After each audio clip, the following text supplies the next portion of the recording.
السلام عليكم ورحمة الله. الحمد لله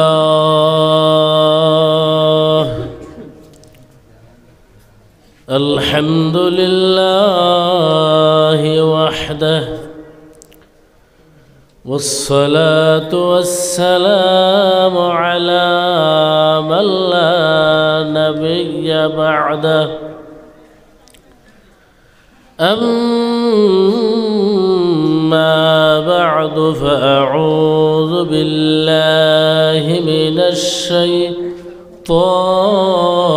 الرجيم.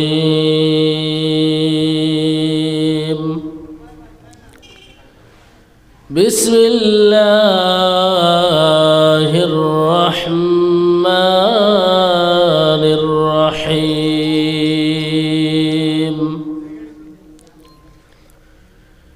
يرفع الله الذين آمنوا منكم والذين أوتوا العلم درجات.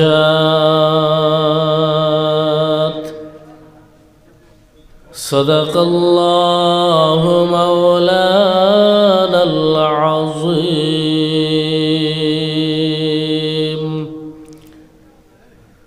وقال النبي صلى الله عليه وسلم: طلب العلم فريضة على كل مسلم، أو كما قال عليه الصلاة والسلام. وقال تعالى في آية الأخرى شان حبيبه محمد صلى الله عليه وسلم: إن الله وملائكته يصلون على النبي يا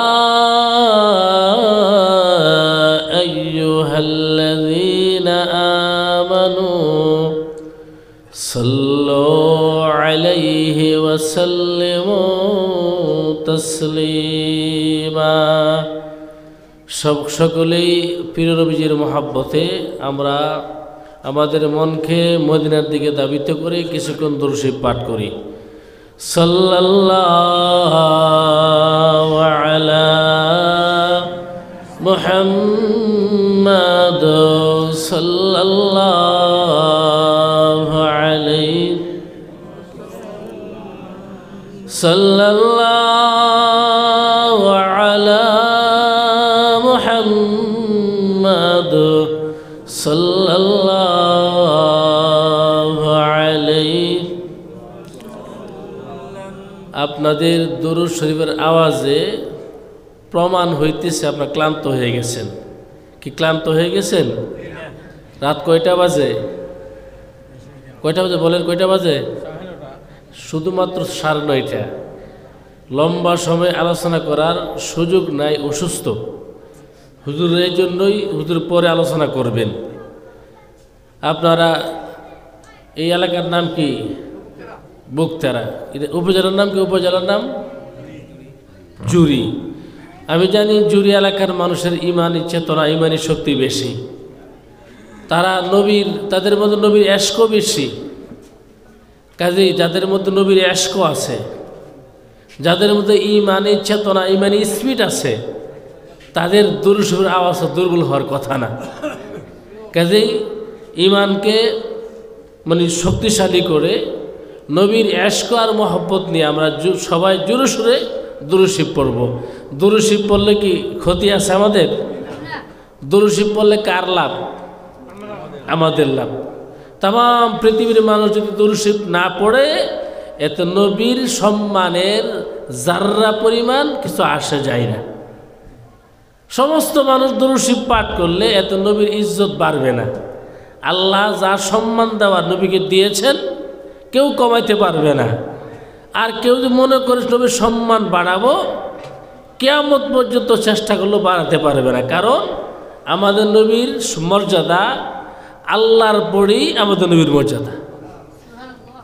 সমস্ত নবীদের নবী, সমস্ত রাসূলদের রাসূল, উম্মতের কান্ডারি, দু জাহানের বাদশাহ আমাদের প্রিয় নবী হযরত মুহাম্মদ আহমদ মুস্তাফা সাল্লাল্লাহু আলাইহি ওয়াসাল্লামের উম্মত আমরা হয়েছি। আল্লাহর কাছে প্রার্থনা করি নাই, আল্লাহ প্রার্থনাবিহীন আমাদেরকে শ্রেষ্ঠ উম্মত বানাইছেন। কাজে এত বড় একটি নিয়ামতের মালিক যে আল্লাহ আমাদেরকে বানাইছেন, সেই আল্লাহর কৃতজ্ঞতা অবশ্যই আদায় করা উচিত এবং সেই নবীর উপর অধিক পরিমাণে দুরূদ পাঠ করা উচিত। আমরা অবহেলা, অবহেলিত, গুরুত্ব দেয় না, এই টেলাগারের মতো চলছে।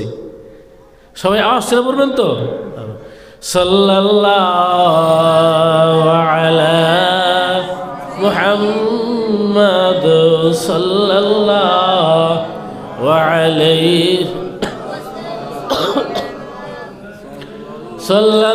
সাল্লাল্লাহু আলা মুহাম্মাদ সাল্লাল্লাহু আলাইহি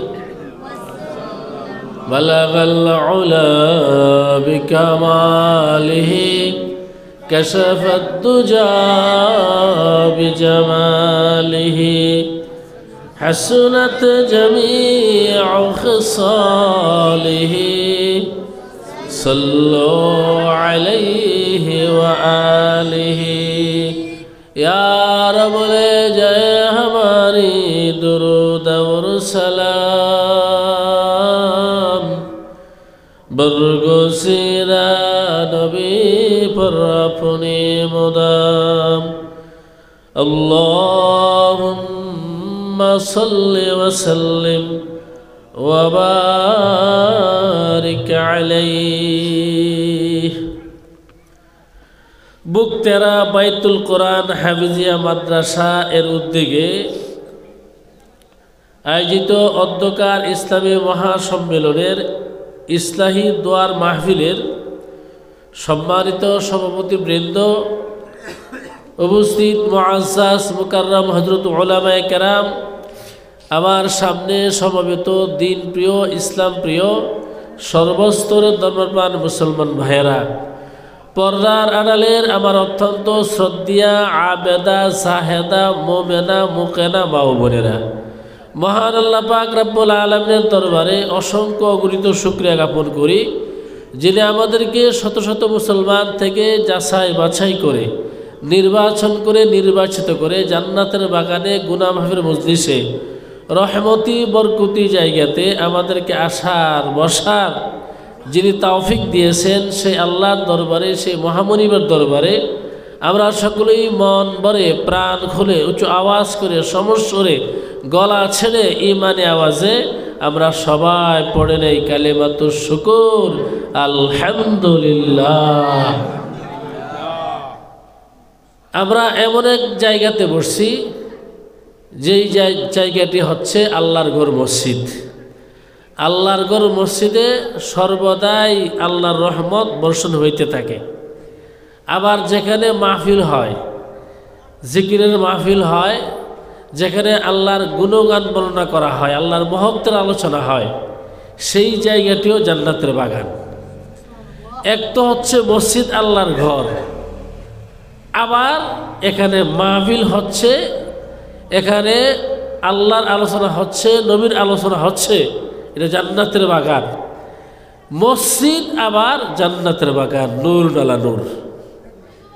আমরা একটি পবিত্র জায়গাতে বসছি, কাজেই যারা আমরা মাহফিলে আসছি, আমরা কি লাভবান হইলাম না ঠকলাম? সবাই কথা বলেন। আমরা লাভবান হয়েছি। কেমন লাভবান?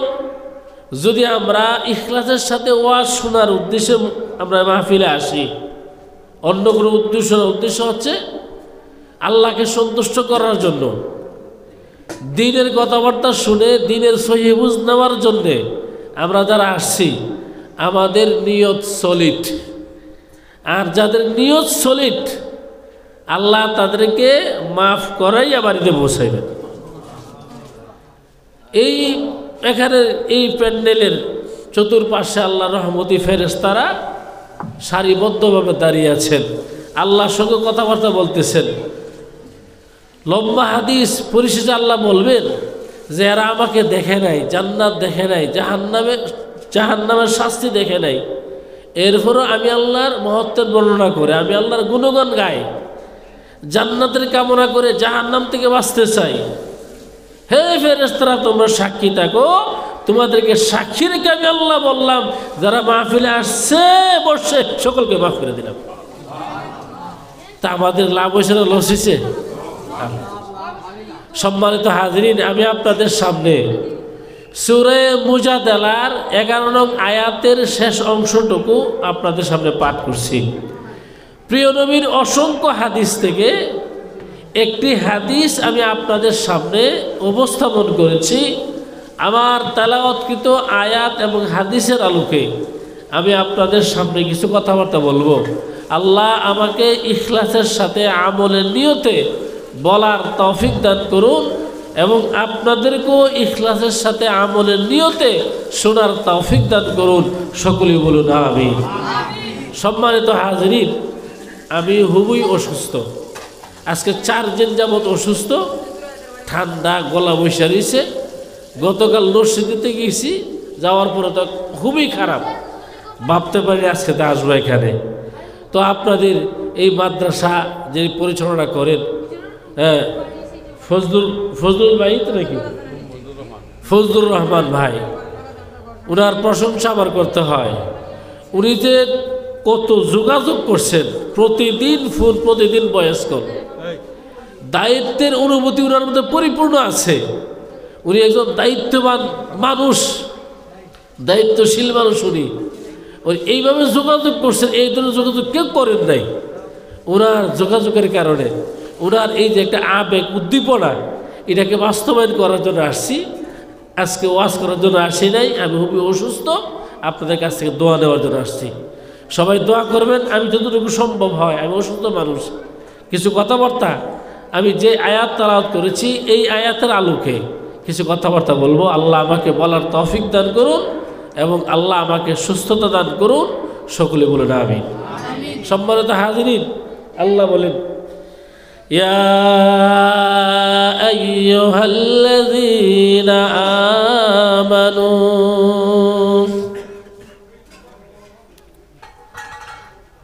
ইয়ারফা'িল্লাহুল্লাযীনা আমানু ওয়াল্লাযীনা উতুল ইলমা দারাজাত। ইয়ারফা'িল্লাহুল্লাযীনা আমানু, তোমাদের মধ্যে যারা ঈমানদার, ওয়াল্লাযীনা উতুল ইলমা দারাজাত, এবং যারা ইলম প্রাপ্ত, তোমাদের মধ্যে যারা ঈমানদার এবং ইলম প্রাপ্ত, আল্লাহ বলেন আমি আল্লাহ তাদের মর্যাদায় সুউচ্চ করে দিব। সুবহানাল্লাহ। আবারও বলছি, ইয়ারফা'িল্লাহুল্লাযীনা আমানু মিনকুম ওয়াল্লাযীনা উতুল ইলমা দারাজাত। আল্লাহ বলেন তোমাদের মধ্যে যারা ঈমানদার এবং ইলম প্রাপ্ত, আল্লাহ তাদের মর্যাদায় সুউচ্চ করে দিবেন। যারা ইলম প্রাপ্ত, আল্লাহ তাদের মর্যাদা সুউচ্চ করে দিবেন, তাদের সম্মান, তাদের মর্যাদা আল্লাহ পাক বৃদ্ধি করে দিবেন, বাড়াইয়া দিবেন। সুউচ্চ মানে সকলের সেরা। সুউচ্চর পর আর কিছু আছে? সুউচ্চ মানে সম্মানের দিক দিয়ে আল্লাহ শ্রেষ্ঠ সম্মান দান করবেন, এর উপর আর সম্মান নাই। সুউচ্চ ইলম, আল ইলমু জান্নাহ, জানা। এলিমের বাংলা হচ্ছে জানা, এলিমের বাংলা গান, এলিমের বাংলা বিদ্যা। এখন সব গানই কি এলেম? সব গানকে এলেম বলা হয়? সব বিদ্যাকে কি এলেম বলা হয়? যে এলেম দ্বারা ইলমে ওহী জানা যায়, ইলমে শরীয়ত জানা যায়, ইলমে নববী জানা যায়। যে জ্ঞানের মাধ্যমে আল্লাহর একত্ববাদের পরিচয় পাওয়া যায় সেই জ্ঞানকে বলা হয় ইলম। সব জ্ঞানকে ইলম বলা হয় না। যে জ্ঞানের মাধ্যমে আল্লাহর পরিচয় পাওয়া যায়, আল্লাহর একত্ববাদের পরিচয় পাওয়া যায়, সেই জ্ঞানকে বলা হয় ইলম। আর এই ইলম যিনি প্রাপ্ত হবেন, যার সিনার মধ্যে এই ইলম থাকবেন, আল্লাহ তাকে মর্যাদায় সুউচ্চ করে দিবেন, সম্মান বাড়ায় দিবেন, মর্যাদা বাড়ায় দিবেন। আল্লাহ এই আয়াতের মধ্যে ফিদ দুনিয়া ওয়াল আখিরা বলেন নাই সম্মানকে আল্লাহ দুনিয়াতে বৃদ্ধি করে দিবেন নাকি আখিরাতে বৃদ্ধি করে দিবেন, আল্লাহ সেটা বলেন নাই। আল্লাহ বলেছেন তোমাদের মধ্যে যারা আলেম, তোমাদের মধ্যে যারা ইলম প্রাপ্ত, আমি আল্লাহ তাদের মর্যাদায় সুউচ্চ করে দিব। দুনিয়ার কথা বলছেন, আখিরাতের কথা বলছেন? বলেন নাই। কেন বলেন নাই? কারণ যারা মুহাক্কিক আলেম হবে, যাদের মধ্যে খোদাবিরু থাকবে, যারা ইলম অনুযায়ী আমল করবে, তাদেরকে আল্লাহ শুধু আখিরাতে নয় দুনিয়াতেও তাদের সম্মান আল্লাহ বৃদ্ধি করে দেন। এ মুসলমান, তাকিয়ে দেখো, যারা সত্যিকারের আলেম, যারা মুহাক্কিক আলেম, যারা ইলম অনুযায়ী আমল করে, আল্লাহ তাদের সম্মান আকাশচুম্বী করে দিয়েছেন। তাদেরকে আল্লাহ পাক এমন সম্মান দিয়েছেন, তাদের নাম শুনলেই হাজার হাজার মানুষ চলে আসে। এমন আলেম আছে যে আলেমের সঙ্গে মুসাফা করার নিয়ত করলো, মুসাফা করা সম্ভব হয় না। মানুষের ভিড়ে, মানুষের জমায়েতে মুসাফা করা যায় না। আল্লাহ তাদেরকে এমন সম্মান দিয়েছেন, আল্লাহ তাদেরকে আকাশ ছবি সম্মান দিয়েছেন। দুনিয়া তো সম্মানিত করেছেন, আখিরাতে আল্লাহ সম্মান দান করবেন। যেই সমস্ত মুসলমান আলেমদেরকে সম্মান করে না, যারা আলেমের দিকে বাঁকা নজরে চায়, কোন নজরে চায়, যাদের দৃষ্টি ভালো নয়, যারা আলেমদেরকে মহব্বত করে না, ভালোবাসে না, এটার দুই কারণ। একটি কারণ হলো আল্লাহ তার অন্তরের মধ্যে মোহর মেরে দিছেন। দুই নম্বর কারণ হলো যারা আলেমদেরকে পছন্দ করে না, যারা আলেমদেরকে গালাগালি করে, তলিয়ে দেখো, তালাশ করে দেখো, তার জন্মের মধ্যে সমস্যা আছে, তার জন্মের বৈধতা নাই। নতুবা যাদের জন্মের বৈধতা আছে, তাদের দ্বারা কখনো সম্ভব নয় আলেমকে গালি দেওয়া। যাদের জন্মের বৈধতা আছে, তার দ্বারা সম্ভব হবে না কোনো আলেমকে গালি দেওয়া। মুহাক্কিক আলেম যারা, আল্লাহ তাদের সম্মান দুনিয়াতে বৃদ্ধি করে দেন, আখিরাতে বৃদ্ধি করে দেন। এ মুসলমান, আলেম হওয়ার আগে, হাফেজে কোরআন হওয়ার আগে ইলম শিখতে হয়, কোরআন মুখস্থ করতে হয়। যারা ইলম শিখে, যারা কোরআন মুখস্থ করে, তাদেরকে বাংলাতে বলে ছাত্র, আর আরবিতে বলা হয় তালেবে ইলম। কি বলে? তালেবে ইলম, ইলমের সন্ধানকারী। যারা ইলম তালাশ করে, ইলম শিখে, তাদেরকে তালেবে ইলম বলে। একজন তালেবে ইলমের কি সম্মান, কি ইজ্জত আল্লাহ দিয়েছেন। যাদের সিনায় ইলম ধারণ করেন, কোরআনের ইলম যাদের সিনার মধ্যে আছে, থাকবে, এই সিনায় যারা কোরআনের ইলম ধারণ করবে, তাদের সম্মান জানার আগে জানো, যারা ইলম শিখার জন্য ঘর থেকে বাহির হয়, যারা তালেবে ইলম, তাদের সম্মান আল্লাহ কত বাড়াই দিছে। আলেম তো দুপুরের কথা, হাফেজে কোরআন হবে, পড়তে পড়তে, মুখস্থ করতে করতে একদিন শেষ হবে। যারা শুধুমাত্র মাদ্রাসায় ভর্তি হয়েছে, যারা তালেবে ইলম ছাত্র, তাদের কত সম্মান আল্লাহ পাক দিয়েছেন, তাদের ইজ্জত আল্লাহ পাক দিয়েছেন। আমার প্রাণের ভাইয়েরা, এখানে মাদ্রাসা হচ্ছে, এই মাদ্রাসার মধ্যে ছাত্র আছে, তারা কোরআন মুখস্থ করে তারা হাফেজ হবে। যে সমস্ত ভাইয়েরা আপনার লজিক রাখছেন, খাওয়ান, ছাত্রদেরকে খাওয়ান, আপনার ঘরে খেয়ে কোরআন মুখস্থ করে, তাদের কত সম্মান। যারা পড়তেছেন তাদেরকে আপনি খাওয়াইতেছেন, তাদের কত সম্মান। হাদিস শরীফে আসছে, ইন্নাল মালাইকাতা তাদউ লিআজনিহাতিহা তাদউ আজনিহাতাহা রিদান লিতালিবিল ইলম। আল্লাহর নবী বলেন, নিশ্চয় ফেরেশতাগণ তালেবে ইলমের পায়ের নিচে তাদের পর বিছায়া দেন, তাদের ডানা বিছায়া দেন।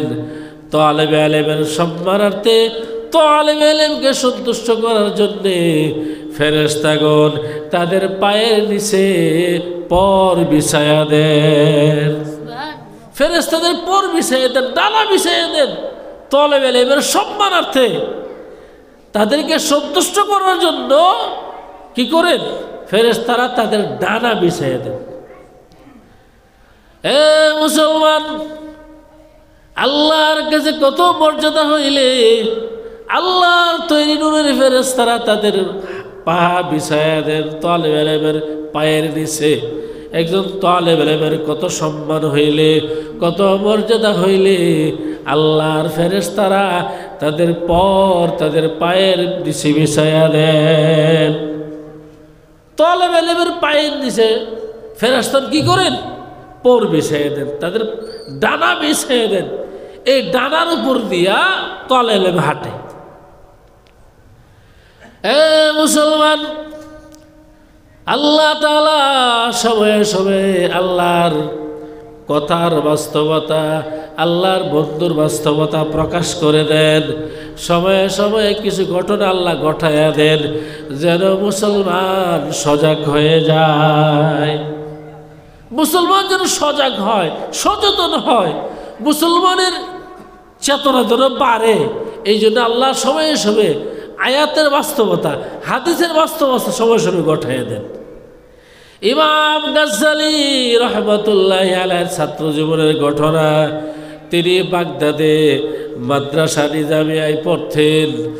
তখনকার সময়ে ইমাম গাজ্জালি রহমতুল্লাহি আলাইহি সেই মাদ্রাসায় পড়তেন। এই ছাত্রটি বড় ভালো ছাত্র ছিল, তার মেধা ভালো, বেড়ি ছাত্র। কিন্তু এই ছাত্রের মধ্যে একটি দোষ ছিল, এই ছাত্রটি প্রতিদিন দেরি করে ক্লাসে আসত। ছাত্র ভালো, মেধা ভালো, কিন্তু এই ছেলের দোষ হইল প্রতিদিন দেরি করে ক্লাসে আসে। উস্তাদ সাহেব ছাত্রকে ডেকে বললেন, বাবা তুমি প্রতিদিন দেরি করে কেন আসো? তুমি তো ভালো ছাত্র, তুমি তো জাহিরি ছাত্র, তুমি প্রতিদিন আগে আগে আসবে, মাদ্রাসায় আসিয়া আগের টেবিলে বসবে।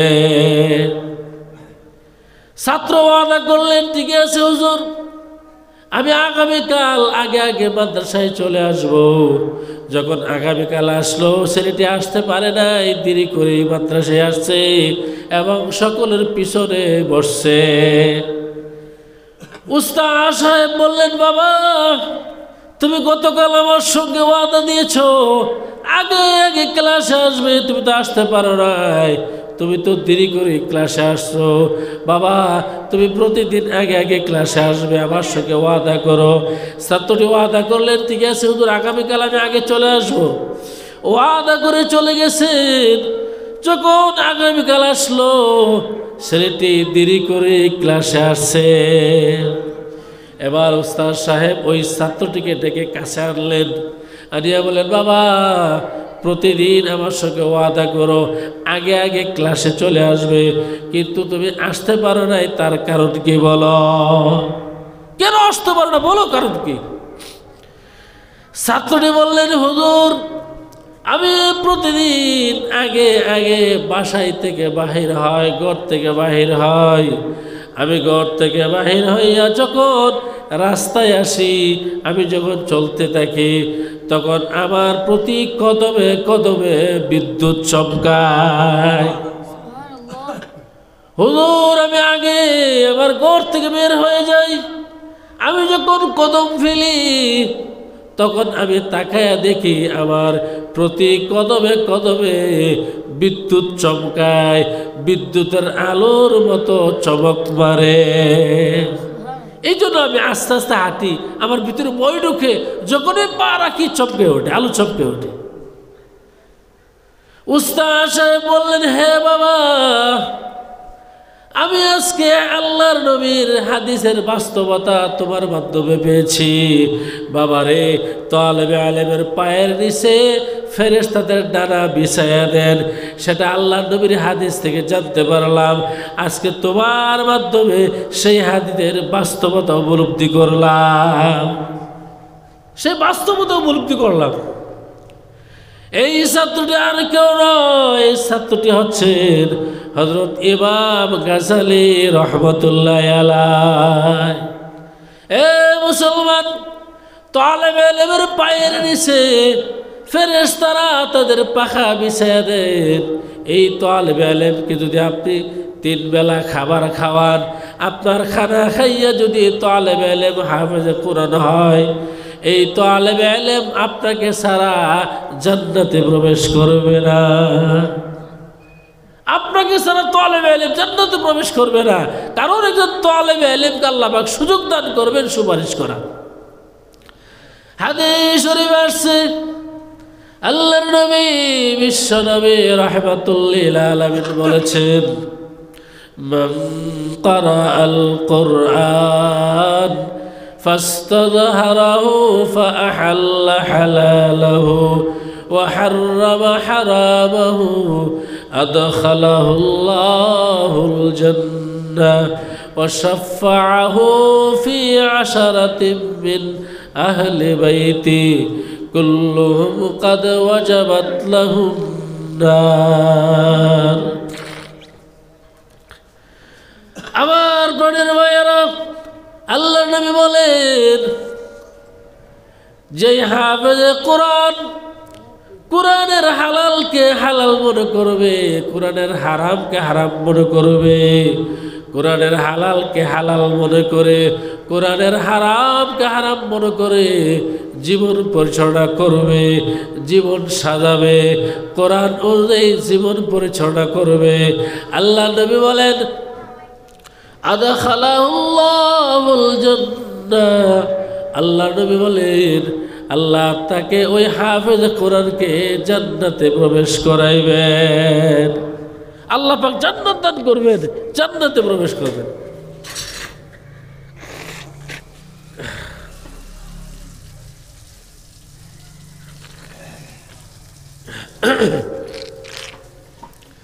হাফেজে কোরআন, আল্লাহ হাফেজে কোরআনকে জান্নাতে প্রবেশ করাইবেন। وشفعه في 10 من أهل بيته। ওই হাফেজ কোরআন তার পরিবার থেকে এমন 10 জন লোকের ব্যাপারে সুপারিশ করবে যাদের উপর জাহান্নাম অবধারিত ছিল, যাদের উপর জাহান্নাম অবধারিত ছিল, জাহান্নাম ওয়াজিব ছিল, এমন 10 জন লোককে সুপারিশ করে একজন হাফেজে কোরআন জান্নাতে নিয়ে যাবে। হাফেজে কোরআনের সুপারিশে কয়জন লোক জান্নাতে যাবে? 10 জন লোক। এখন একজন হাফেজে কোরআন যদি 10 জন লোককে জান্নাতে নিয়ে যায়, আপনি কি বঞ্চিত হইবেন? আপনি যে 3 বেলা খাওয়াইছেন, এই ছাত্রকে মহব্বত করছেন, ভালোবাসা দিয়েছেন, নিজের সন্তানের মতো দেখছেন, এই সন্তান, এই হাফেজে কোরআন আপনাকে সারা জান্নাতে প্রবেশ করবে না। আমার প্রাণের ভাইয়েরা, হাফেজে কোরআন 10 জন লোককে জান্নাতে নিয়ে যাবে, তার পরিবার থেকে এমন 10 জন লোককে জান্নাতে নিয়ে যাবে যাদের উপর জাহান্নাম অবধারিত ছিল। একজন আলেম কয়জন লোককে নিয়ে জান্নাতে যাবে? একজন আলেম কয়জন লোকের ব্যাপারে সুপারিশ করবে? আল্লাহর নবী বলেন ইয়াশফাউ ইয়াওমাল কিয়ামাতি সালাসা আল আম্বিয়া সুম্মাল উলামা সুম্মাশ শুহাদা। আল্লাহর নবী বলেন 3 শ্রেণীর লোক কিয়ামতের কঠিন ময়দানে আল্লাহর দরবারে সুপারিশ করবে, আল্লাহ সুপারিশের সুযোগ দান করবেন। 1 শ্রেণীর লোক হচ্ছেন আল আম্বিয়া, নবীগণ। নবীরা আল্লাহর কাছে সুপারিশ করবে। সুম্মাল উলামা, 2 নম্বর হচ্ছে উলামাগণ, আলেমগণ। 3 নম্বর হচ্ছে সুম্মাশ শুহাদা, শহীদগণ। আলেমগণ প্রথমে সুপারিশ করবেন, নবীগণ অতঃপর সুপারিশ করবেন আলেমগণ, অতঃপর সুপারিশ করবেন শহীদগণ। আমার বোনের ভাইয়েরা, এবার একটি প্রশ্ন হলো, একজন হাফেজে কোরআন 10 জন লোককে সুপারিশ করে জান্নাতে নিয়ে যাবে, আল্লাহ সেই সুযোগ দান করবেন। কিন্তু একজন আলেম কয়জন লোককে সুপারিশ করে জান্নাতে নিয়ে যাবে সেই সংখ্যা তো আল্লাহর নবী বলেন নাই। কি বলছেন? আল্লাহর নবী বলছেন যে হাসরের ময়দানে 3 শ্রেণীর লোক সুপারিশ করবে, নবীগণ, উলামাগণ, শহীদগণ। এখানে সংখ্যা বলা হয়েছে, কিন্তু হাফেজে কোরআনে বলা হয়েছে ওয়াশাফাহু ফি আশারাতিন মিন আহলে বাইতি, যে তার ঘর থেকে, তার ফ্যামিলি থেকে এমন 10 জন লোকের ব্যাপারে সুপারিশ করবে কুল্লুহুম কাদ ওয়াজাবাত লাহুন নার, যাদের উপর জাহান্নামের আগুন অবধারিত ছিল। 10 জন লোক সংখ্যা বলছেন, কিন্তু একজন আলেম কতজন লোককে সুপারিশ করে জান্নাতে নিয়ে যাবে তার সংখ্যা আল্লাহ নবী বলেন নাই। তাহলে বোঝা যাচ্ছে যে আলেমের চেয়ে হাফেজ কোরআনের দাম আল্লাহর কাছে বেশি। কি বলেন? বেশি? হাফেজে কোরআনের দাম বেশি না আলেমের দাম বেশি? হাফেজে কোরআন। এটা বোঝার জন্য একটা ঘটনা বলি, আপনারা সহজে বুঝবেন। আমার তো গলা আপনারা বুঝতেছেন, কষ্ট পাইতেছেন আপনারা? আচ্ছা, আমাদের মা হযরত আয়েশা সিদ্দিকা রাদিয়াল্লাহু তাআলা আনহা আমাদের নবীর সঙ্গে শুয়ে আছেন। আমাদের মা এবং রুহানি বাবা তারা একসঙ্গে শুয়ে আছেন। এমন একটি ঘরের নিচে শুয়ে আছেন যেই ঘরের ছাউনি হচ্ছে খেজুরের পাতা। খেজুরের পাতা ছাদ। এই খেজুরের পাতার ছাউনি ঘরে আমাদের মা হযরত আয়েশা সিদ্দিকা রাদিয়াল্লাহু তাআলা আনহা এবং আল্লাহর নবী শুয়ে আছেন। হযরত আয়েশা সিদ্দিকা রাদিয়াল্লাহু তাআলা আনহা এবং আমাদের নবী আকাশের দিকে তাকাচ্ছিলেন। ওই খেজুরের পাতার ছাউনির ফাঁক দিয়া আকাশের দিকে তাকাচ্ছিলেন। আকাশের তারকা যেন মিট মিট করে আসছে, আকাশের দিকে তাকিয়ে আছেন।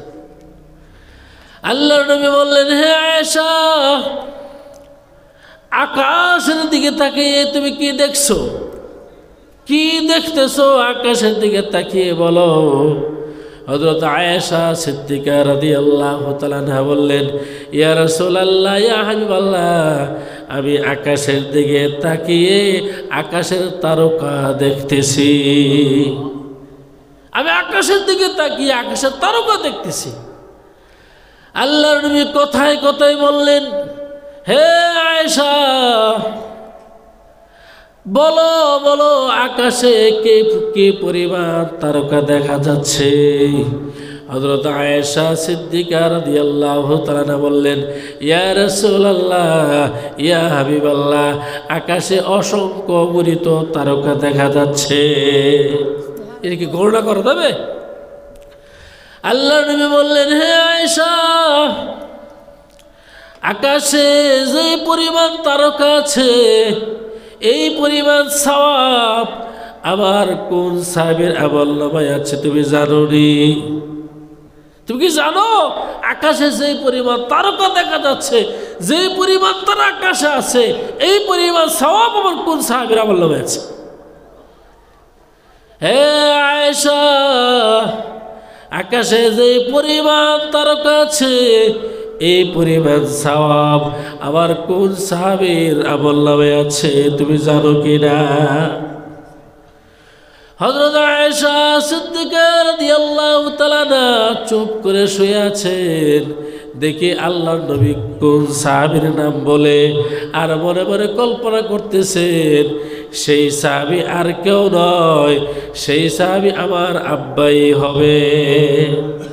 হযরত আয়েশা সিদ্দিকা রাদিয়াল্লাহু আনহার বাবাকে বলো তো, দেখি ভালো বাবাকে? হযরত আবু বকর সিদ্দিক রাদিয়াল্লাহু আনহু, এই তো বলে দেখ মুরব্বী। আয়েশা রাদিয়াল্লাহু তাআলার আব্বা ছিলেন হযরত আবু বকর সিদ্দিক রাদিয়াল্লাহু তাআলা। উম্মুল মুমিনিন হযরত আয়েশা সিদ্দিকা রাদিয়াল্লাহু তাআলা মনে মনে কল্পনা করতেছেন, মনে হয় সেই লোকটি আমার আব্বাই হবে। আল্লাহর নবী আমার আব্বার নামটি বলবেন। আল্লাহর নবী রাহমাত আলা সাল্লাল্লাহু আলাইহি সাল্লাম বললেন, আয়েশা, হে আয়েশা শুনে নাও, আকাশে যে পরিমাণ তারকা আছে, এই পরিমাণ সওয়াব আমার সাহাবী ওমরের আমলনামায় আছে। সুবহানাল্লাহ। হে আয়েশা, আকাশে যে পরিমাণ তারকা আছে, এই পরিমাণ সওয়াব আমার সাহাবী ওমরের আমলনামায় আছে। যখন আল্লাহর নবী ওমর রাদিয়াল্লাহু তাআলার নামটি বলছেন, বলার সঙ্গে সঙ্গে হযরত আয়েশা সিদ্দিকা রাদিয়াল্লাহু তাআলার চেহারাটা বেজার হয়ে গেছে। বাবার নাম বলে নাই, বলছেন ওমরের নাম। এই জন্য আমাদের মা হযরত আয়েশা সিদ্দিকা রাদিয়াল্লাহু আনহার মনটা বেজার হয়ে গেছে। দেখবেন আপনার স্ত্রীর কাছে গিয়ে যদি স্ত্রীর বাবার বাড়ির প্রশংসা করেন, আপনার স্ত্রী অনেক খুশি হবে, আপনার বিবি অনেক খুশি হবে। সময় হিসেবে করবেন, সমস্যা নাই, কারণ বিবির বাপ মা তো আপনারও মা বাপ। তবে আপনার মা বাপ জীবিত থাকলে তাদের সামনে বলবেন না, প্রশংসা আপনার আম্মা আব্বার সামনে করবেন না। আপনার আম্মা আব্বা না থাকলে প্রশংসা করবেন। এতে লাভ কি হবে? আপনার স্ত্রী আপনার প্রতি সন্তুষ্ট থাকবে, আপনার স্ত্রীও আপনার প্রশংসা করবে। আমরা তো বিবিদের প্রশংসা করতে রাজি না, কিন্তু মূলত বিবি যারা যাদের মানে মেয়েরা যারা আছে, মহিলারা, তারা কিন্তু সবসময় স্বামীকে উপরে রাখে, স্বামীর প্রশংসা করে, স্বামীর বদনাম করে না। তা আমাদের সমাজে কিছু ভাই আছে, এরা খালি স্ত্রীর বদনাম করে, আরেক কিছু গুছুরিতে বলা করে না, খালি বদনাম।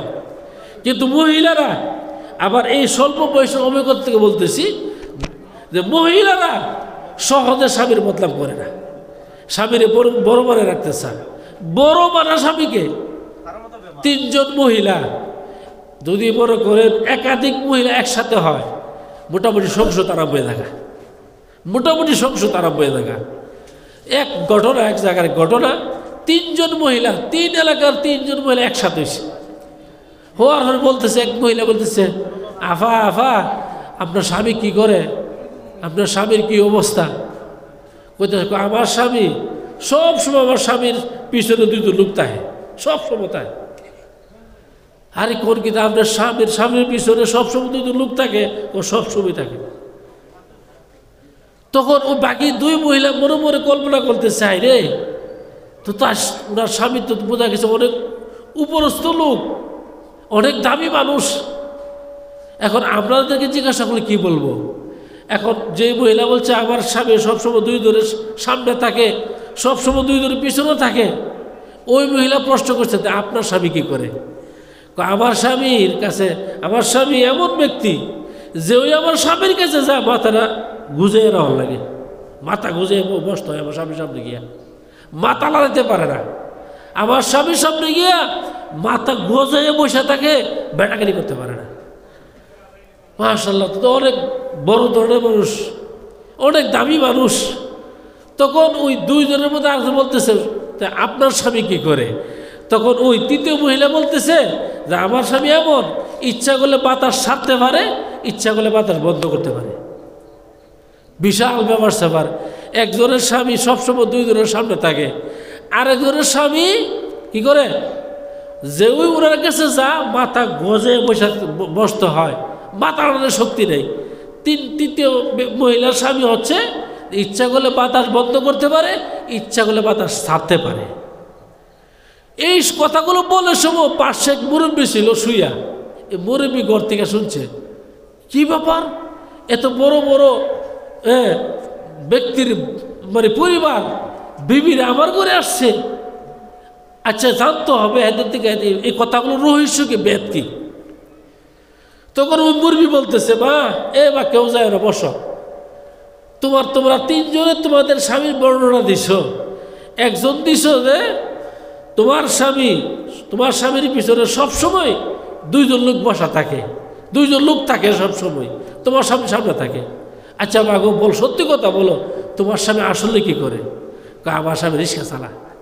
কি চালা? রিক্সা চালা, রিক্সা। তো রিক্সার সামনে ড্রাইভারে বসে থাকে, পিছনে দুইজন লোক বসা থাকে না? তো আমার স্বামী সামনে থাকে, পিছনে সবসময় দুইজন লোক থাকে। এই উত্তর। আরেকজন বলতেছে যে আমার স্বামী কাছে যে ওই যাক মাথাটা গুজাইয়া বসতে হয়, একেবারে নম্রতার সাথে ভদ্রতার সাথে বসতে হয়। আগো মা, তোমার স্বামী আসলে কি করে বলো? তোমরা আমার স্বামী বলি শিল মাথা ছাড়ে। যে ওই আমার স্বামীর কাছে যা মাথাটা গজাইয়া বসতে হয়, হ্যাঁ আমার স্বামীর সামনে মাথা লাগাতে পারে না। মাশাআল্লাহ মাশাআল্লাহ, তুমি বিরাট বড় লোক তোমার স্বামী। তৃতীয় মা, তুমি যে বলছো তোমার স্বামী ইচ্ছা করলে বাতাস বন্ধ করতে পারে, ইচ্ছা করলে বাতাস ছাড়তে পারে, আসলে কি কাজ করে? আমার স্বামী কামার ওই দাও মারা এই বাতাস, আমার স্বামী ইচ্ছা করলে বাতাস ছাড়তে পারে, ইচ্ছা করলে বাতাস বন্ধ করে ওই যে টানে যে। আমার স্বামী, আবার চিন্তা করেন, একজনের স্বামী হলো কামার, আরেকজনের স্বামী হচ্ছে শিল, আরেকজনের স্বামী রিক্সা চালা। এখন বউ প্রশংসা করে কই নিয়ে তুইছে দেখেন। এ কথা এই জন্য বলছি যে মহিলারা স্বামীকে কোনো ছোটো বানাইতে চায় না, স্বামীকে উপরে রাখে। কিন্তু আমাদের অভ্যাস হচ্ছে আমরা স্ত্রীর প্রশংসা করতে রাজি না, স্ত্রীর প্রশংসা করতে রাজি না। স্ত্রীর প্রশংসা করবে সময়ে স্ত্রীর মা বাপের প্রশংসা